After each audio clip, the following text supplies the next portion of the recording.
friends, எல்லாருக்கும் வணக்கம். இன்னைக்கு நம்ம நிக்கிஸ் கிச்சன்ல சூப்பரான ஒரு ஸ்வீட் ரெசிபி செய்ய போறோம். என்னன்னா சேமியா கேசரி. இது ரொம்ப நல்ல டேஸ்டா இருக்கும், நல்ல டிஃபரண்டாவும் இருக்கும். எப்படி பண்றதுன்னு பார்க்கலாம் வாங்க. இந்த சேமியா கேசரி பண்றதுக்கு ஃபர்ஸ்ட் ஒரு panல 1 டேபிள்ஸ்பூன் நெய் சேர்த்துக்கிறேன். ஒரு 10-12 போல முந்திரி சேர்த்துக்கிறேன். கூடவே கொஞ்சமா திராட்சை சேர்த்துட்டு இந்த நெய்யில நல்லா வறுக்கணும்.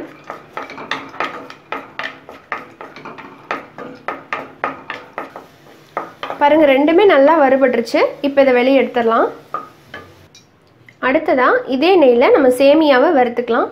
2 கப் சேமியா. நீங்க வறுத்த சேமியா வாங்குனீங்க அப்படின்னா 2 நிமிஷம் மட்டும் நெய்யில வறுத்தா போதும். இது வந்து கலர் சேஞ்ச் ஆகிறது வரைக்கும் நம்ம வறுக்கணும்.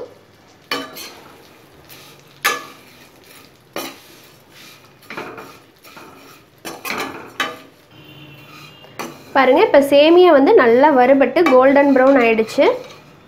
ஸோ இந்த அளவுக்கு நல்லா வறுபட்டுறணும். இப்போ இதை நம்ம வேற பிளேட்டுக்கு மாற்றிக்கலாம். இப்போ மறுபடியும் அதே கடாயில் தண்ணி சேர்த்துறேன். 1 கப் சேமியாவுக்கு 2 கப் தண்ணி. நான் மொத்தம் 2 கப் சேமியா எடுத்துருக்கறனால மொத்தம் 4 கப் தண்ணி வந்து சேர்க்கணும். தண்ணி நல்லா கொதிச்சதுக்கப்புறமா தான் நம்ம சேமியா போடணும். ஸோ அதனால் ஃபஸ்ட்டு தண்ணி ஊற்றிடலாம்.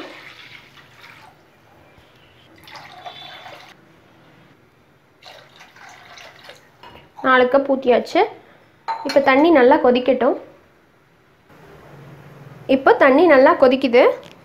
இந்த ஸ்டேஜில் ஒரு 5-6 போகிற ஏலக்காவை எடுத்து இந்த மாதிரி தட்டி வச்சுருக்கேன். இப்போ இந்த தண்ணியில் இதை போட்டுறேன். முதவே சேர்த்துட்டோம்னா நல்லா வாசமாக இருக்கும். இப்போ அடுத்ததான் நம்ம சேமியாவை உள்ளே போட்டுடலாம்.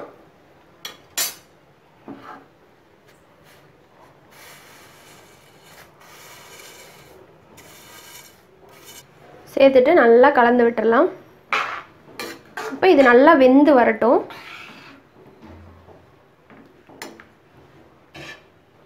இப்போ ஒரு 5 நிமிஷம் ஆயிருக்கு. பாருங்க சேமியா வந்து நல்லா வெந்துருச்சு. ஒரு 90%க்கு மேலேயே நல்லா வெந்துருச்சு. இப்போ இந்த ஸ்டேஜில் நம்ம சர்க்கரை சேர்த்துக்கலாம். நான் வந்து ஒரு 1.5 கப் சர்க்கரை எடுத்திருக்கேன். நீங்கள் ஸ்வீட்டை பொறுத்து போட்டுக்கோங்க. ரொம்ப இனிப்பு அதிகமாக இருக்கிற மாதிரி இருந்ததுன்னா 1 கப் கூட சேர்த்துக்கலாம். சர்க்கரையும் தண்ணி விடும். ஸோ இது நல்லா கரைஞ்சி வரட்டும். பாருங்கள் சர்க்கரையெல்லாம் நல்லா கரைஞ்சிட்டு நல்லா கெட்டி ஆகிட்டு இருக்குது.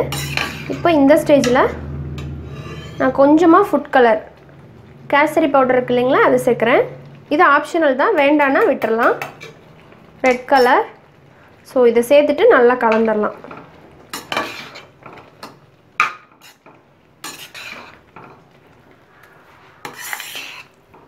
இப்போ கலர் சேர்த்து நல்லா கலந்து விட்டாச்சு. இப்போது நம்ம வறுத்து வச்சுருக்கிற முந்திரி திராட்சையை உள்ளே சேர்த்துடலாம்.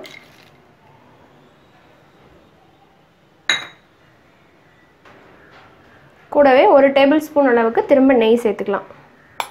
சேர்த்துட்டு நல்லா கலரணும்.